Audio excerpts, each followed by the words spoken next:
Hello everyone, good নুন সবাইকে। এখন বাজছে 12:30। আমি এসেছি 12টার সময় রান্না করতে। ভাবতে পারছো, একটাই ভাত খাবো, 12টায় রান্না করতে এসেছি। হ্যাঁ, এর আগে একটা তরকারি হচ্ছিলো, সেই তরকারি হয়ে গেছে। এদিকে ছোট মাছ এনেছিল, ছোট মাছ ভাজা আর ঝাল দেওয়া করলাম।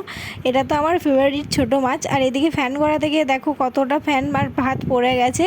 আর এখানে আমি ঠাকুরের জন্য থালা সাজিয়ে দিয়েছি। থালাতে ছিল আলু ভাতে, মাছ ভাজা, মাছ ঝাল দিয়ে আর শুক্তোর তরকারি।